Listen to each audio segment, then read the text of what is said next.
पवित्र पणा संक्रांति परंपरा अनुଯାयी प्रचलित होईछि नूतन पंजिका। नूतन पंजिका प्रचलन होइतिबारु पणा संक्रांति को आम राज्य ओडिया नववर्ष भाव पालन करा जाय।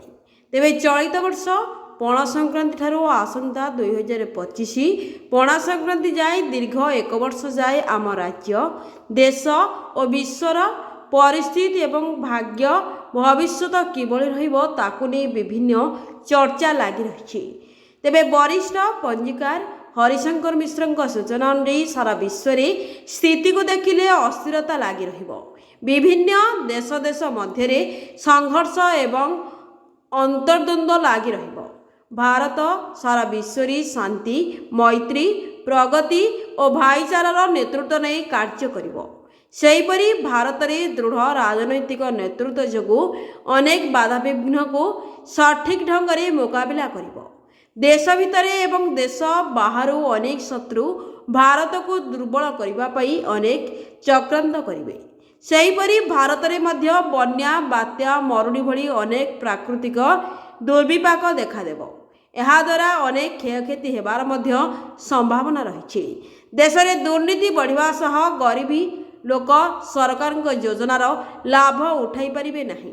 तेबे शिक्षा स्वास्थ्य कृषि और अर्थनीति रे देश भल प्रगति करिबो बोली पंजिकारे उल्लेख थिबा कहिसेंती पंजिकार।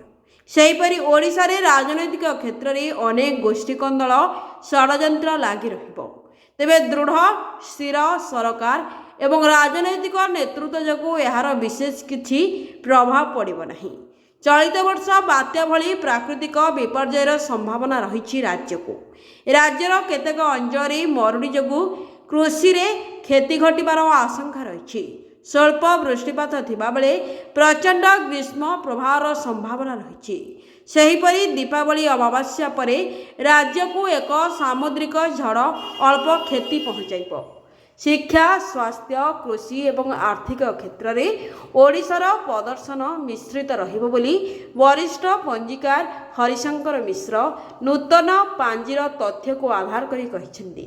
तेबे प्रत्येक नागरिक महाप्रभु श्री जगन्नाथ एवं संकट मोचन प्रभु हनुमान को निकट में शरणापन्न होई निजको समर्पित करदेले सबु विपद को प्रभु टाली देबे बोली कहिसेंती पंजिकार।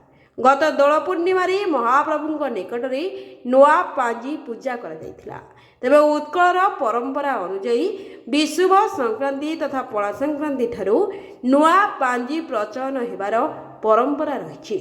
तेणु आज नववर्ष सारा राज्यवासी यहां बेस उत्साहर सह पालन करछन्ती। Bureau report Odisha digital.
जय श्री जगन्नाथ।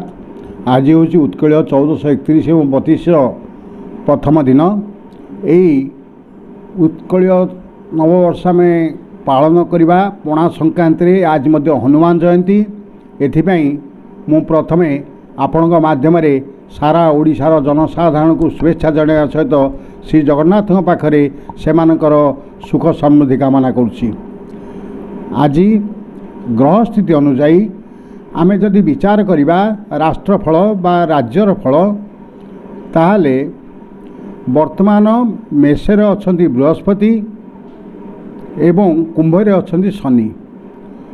ମେ 1 ତାରିଖ ଦିନ ବୃହସ୍ପତି ବୃଷ ରାଶିକୁ ଯିବେ, ତାପରେ ମଧ୍ୟ ଶନି ଚଳନ ମଧ୍ୟ ହେବ, ଶନି ମଧ୍ୟ ମୀନ ରାଶିକୁ ଯିବେ। ବର୍ତ୍ତମାନ ପରିସ୍ଥିତିରେ ଯଦି ଗୋଚରକୁ ଆମେ ହିସାବ କରିବା, ଆମ ଭାରତର ରାଶି ହେଉଛି ପୁଷ୍ୟା ନକ୍ଷତ୍ର କର୍କଟ ରାଶି, ଓଡ଼ିଶାର ରାଶି ନକ୍ଷତ୍ର ମଧ୍ୟ ପୁଷ୍ୟା କର୍କଟ ଏବଂ କର୍କଟ ରାଶି। এই 15 ଦିନ ପରେ ମେ 1 ଠାରୁ ଓଡ଼ିଶାର ଅନେକ ପରିବର୍ତ୍ତନ ଘଟିବ। ଏଇଟା ନିର୍ବାଚନ ବର୍ଷ ହୋଇଥିବାରୁ ଯଦି ଆମେ ସେ ଦୃଷ୍ଟିରୁ ଚିନ୍ତା କରିବା ତାହେଲେ ମଧ୍ୟ ଭାରତ ପାଇଁ ଗୋଟେ ଭଲ ଶାସକ ଶାସନକୁ ଆସିବେ। ବିଶେଷତଃ ଆମେ ଯଦି ବର୍ତ୍ତମାନ ପ୍ରଧାନମନ୍ତ୍ରୀ ନରେନ୍ଦ୍ର ମୋଦିଙ୍କର ଜାତକୁ ଦେଖିବା, ତାଙ୍କର ଯେହେତୁ ବିଛା ରାଶି ମେ 1 ପରେ ତାଙ୍କର ସପ୍ତମ ବୃହସ୍ପତି ହେଉଛି, ସପ୍ତମ ବୃହସ୍ପତି ବହୁତ ଭଲ ଫଳ ଦିଅନ୍ତି। ଆମର ଯଦି ଦେଶ ସ୍ତରରେ ଦେଖିବା, ସରକାର ଯେତେ କାର୍ଯ୍ୟ କଲେ ମଧ୍ୟ ସମସ୍ତ ଯୋଜନା ଲୋକଙ୍କ ପାଖକୁ ଆସି ପହଞ୍ଚି ପାରିବ ନାହିଁ। ଏଥିରେ ଅନେକ ଦୁର୍ନୀତିଗ୍ରସ୍ତ ଲୋକ ଲାଭବାନ ହେବେ, ଚଢ଼ଉ ଲାଗି ରହିବ। ରାଜ୍ୟରେ ମଧ୍ୟ ସମାନ ସ୍ଥିତି, କାରଣ ଦୁଇ ଜଣଙ୍କ ରାଶି ସମାନ। ରାଜ୍ୟରେ ସରକାରୀ କର୍ମଚାରୀ, ରାଜନୈତିକ ଦଲାଲ ମାନେ ସରକାରଙ୍କ ଉପରେ ଚାପ ପ୍ରୟୋଗ କରି ଲୋକଙ୍କ ଠାରୁ ଅର୍ଥ ଲୁଟି କରି ସ୍ୱାର୍ଥ ପାଇଁ ସେମାନେ ଚେଷ୍ଟା କରିବେ ଏବଂ ସମଭାଗରେ ମଧ୍ୟ ଭିଜିଲାନ୍ସ ଏବଂ ଅନ୍ୟାନ୍ୟ କ୍ରାଇମ୍ ବ୍ରାଞ୍ଚ ଇତ୍ୟାଦି ମଧ୍ୟ ତତ୍ପର ରହିବେ ଏବଂ ଏ ବର୍ଷ ଅନେକ ସରକାରୀ କର୍ମଚାରୀ ଦୁର୍ନୀତି ଅଭିଯୋଗରେ ନିଶ୍ଚିତ ଭାବରେ ଦଣ୍ଡିତ ହେବେ ଏବଂ ଧରା ପଡ଼ିବେ। ବାତ୍ୟା ବନ୍ୟା ମରୁଡ଼ି ସମ୍ପର୍କରେ ମୁଁ ଆପଣଙ୍କୁ ଏତିକି କହୁଛି, ବର୍ତ୍ତମାନ ଗ୍ରହ ସ୍ଥିତି ଅନୁଯାୟୀ ଏ ବର୍ଷ ବୃଷ୍ଟିପାତ ନିଶ୍ଚିତ ଭାବରେ କମ୍ ହେବ। এই ଖରା ରୌଦ୍ରତାପ ଜନିତ ଅଂଶୁଘାତ ମୃତ୍ୟୁ ଏ ବର୍ଷ ଅନେକ ଘଟିବାର ସମ୍ଭାବନା ରହିଛି। ଅନିୟମିତ ବର୍ଷା ତ ଆମର ନିଶ୍ଚିତ ରହିବ, କିନ୍ତୁ କାର୍ତ୍ତିକ ମାସର ମଧ୍ୟ ପରେ ତା ଦୀପାବଳି ଅମାବାସ୍ୟା ପରେ କୌଣସି ଏକ ସାମୁଦ୍ରିକ ଝଡ଼ ଘଟି ଓଡ଼ିଶାର ଉପକୂଳ ଅଞ୍ଚଳର ସାମାନ୍ୟ କିଛି କ୍ଷତି କରିବ ଏବଂ ଯଦି ଆମେ ଦେଖିବା ତାହା ରାଷ୍ଟ୍ରୀୟ ସ୍ତରରେ ଦେଖିଲେ ପଶ୍ଚିମବଙ୍ଗର ପ୍ରବଳ କ୍ଷତି ହେବାର ସମ୍ଭାବନା ରହିଛି। ଆମର ଆୟ ଲୋକଙ୍କର ବଢ଼ିବ, ବ୍ୟୟ ମଧ୍ୟ ଲୋକଙ୍କର ବହୁତ ବଢ଼ିବ, କିନ୍ତୁ ଲୋକଙ୍କ ମନରେ ସରସତା ରହିବ ନାହିଁ। ଯାହାହେଲେ ମଧ୍ୟ ମେଷ ମାସର ସଂକ୍ରାନ୍ତି ଆମ ପାଇଁ ଗୋଟେ ପବିତ୍ର ସଂକ୍ରାନ୍ତି। ଆଜି ଆମେ ବୃନ୍ଦାବତୀଙ୍କ ପାଖରେ ଜଳ ଅର୍ପଣ କରିଥାଉ ଏବଂ ଏ ମାସ ସାରା ବସୁନ୍ଧରା ମାଧ୍ୟମରେ ମାସ ସାରା ଆମେ ବୃନ୍ଦାବତୀକୁ ଜଳ ଦେଇଥାଉ। ସର୍ବଶେଷରେ ମୁଁ ଆପଣମାନଙ୍କ ଚ୍ୟାନେଲରେ ମାଧ୍ୟମରେ ଶ୍ରୀ ଜଗନ୍ନାଥଙ୍କୁ ପ୍ରାର୍ଥନା କରୁଛି ଯେ ମହାପ୍ରଭୁ ଓଡ଼ିଶାର ଲୋକଙ୍କୁ ସହାୟ ହୁଅନ୍ତୁ, ତାଙ୍କର ସୁଖ ସମୃଦ୍ଧି ବୃଦ୍ଧି ହେଉ, ସମସ୍ତେ ଭଲରେ ରହନ୍ତୁ। ଜୟ ଶ୍ରୀ ଜଗନ୍ନାଥ।